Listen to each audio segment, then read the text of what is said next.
I suspect there are going to be a lot of use for this stuff which will bypass doctors and be people to people. For instance, I'd be very curious about how my airplane pilot is feeling during the day and whether he has any schizophrenia. Well, we saw an airplane pilot fly his plane into a mountain a couple of months ago. It was a startling event.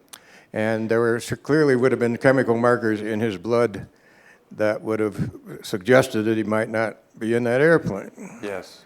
I can imagine that my granddaughter might well like to have the disease history of a young man she just run into before she goes out with it.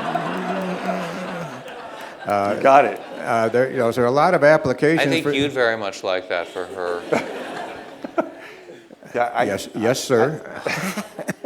So he was going to ask that. Thanks. Great point. So firstly, when that happened with the pilot deliberately taking down the plane, it also brought to question is we can quantify mood state and depression now.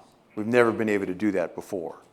So with things like a wristband to get autonomic nervous system tracking, galvanic skin response, heart rate variability, vital signs like blood pressure, the facial recognition, which is really powerful now, all sorts of software to process that, and that includes breathing pattern, but most importantly, voice. Tone of voice and inflection of voice is a powerful way to quantify one's mood.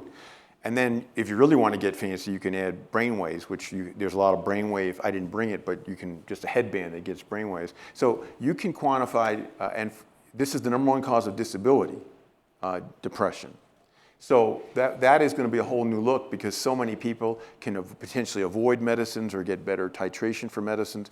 And then what you're bringing up is, could we then use this as a tool for knowing when people get in trouble, when they have, for example, they're really getting down. They're getting more towards a potential suicide and that sort of thing. Or if I may, and I'm going to move on to another question. That's a great question. It brings up a whole world of ownership of data. Yeah. You're so intent on owning one's own data. That's one thing. But the question implies, what about all the passengers in the plane? What about your worrying grandparents? What about your employer, for example? And what do you see as the boundaries of ownership? Yeah, well, that's actually my biggest concern of everything we talked about is privacy and security.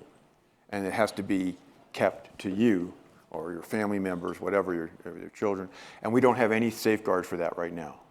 We have two wonderful white papers from the White House with absolutely zero action to follow up on that. There's technological solutions to secure the data for the individual.